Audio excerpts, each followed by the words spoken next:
We are now in a situation where the Rings of Power cast, the producers, and everyone seem to be involved attacking fans. They're also outright lying about so much else. And this is going to be a short video, bonus video, because I feel like I just want to talk about this. Let's talk. Let's go there. Where do we start? Deflection of criticism in modern media is extremely apparent. It's not something I particularly like. It's not something I particularly agree with. It is not something that I feel is necessary at this point. The deflection of criticism to turn it into something it's not is extremely uncomfortable.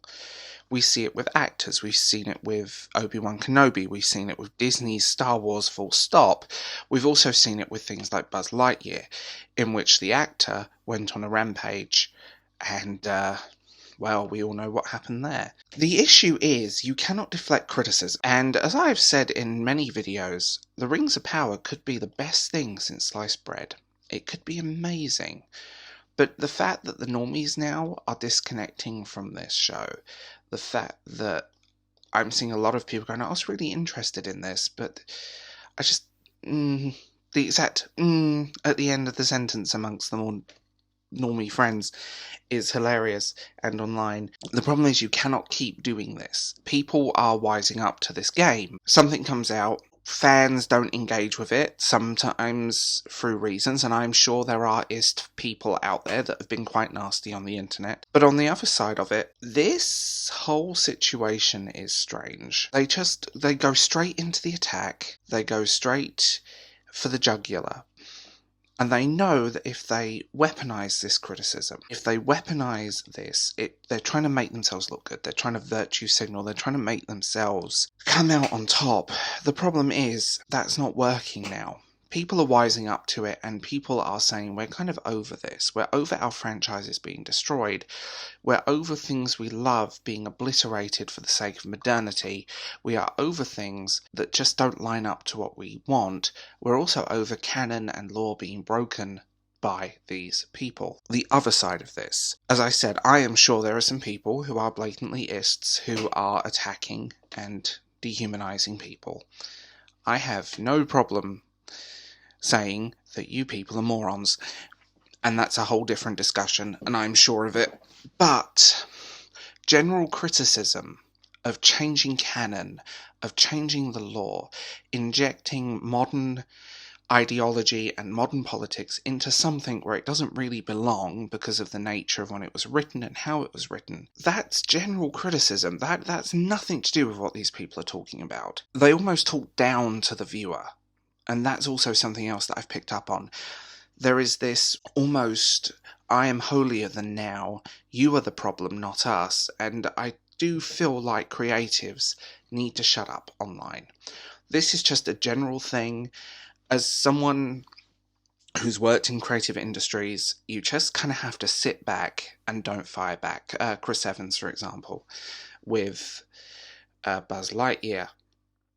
That was embarrassing for him. The whole situation as a consumer is that we have the right to criticize something, and if you are going to attack fans, lie about the source material, change your story over and over and over again, there is a problem here. Amazon know it, and I get the feeling a lot's gonna either season 2 won't happen, or it will be a spin-off, or it's gonna be heavily retooled and changed. Or they'll wake up in a shower and it's all a dream. I'm hoping for that one. This is where we go in and just say, it's not, we have the right to criticize media. We have the right to criticize something that we enjoy.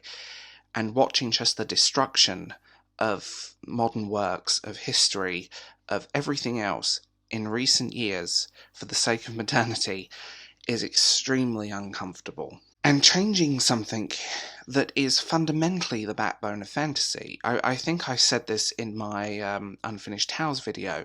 The Rings of Power isn't really based on anything in the books, it's based on the notes at the back. A tiny section of story, which is why they've invented original characters, because they don't have rights to the actual characters' names or anything from the other works, where really, if they had just adapted the Silmarillion and the Unfinished Tales into a television series. You could do a great TV show set across centuries. I mean, that would be amazing, wouldn't it? Just this big epic show set across centuries, explaining the history of Middle Earth. It would be beautiful, but they won't do that, and it's a real shame. But no, attacking your core audience, attacking people that might consume your product or give your product a chance. Because I will say this, I was quite willing to give this a chance until they went on the attack. And now it just tells me everything I need to know. It's extremely uncomfortable viewing. So, tell me what you think in the comments below, and I will talk to you guys later. Bye.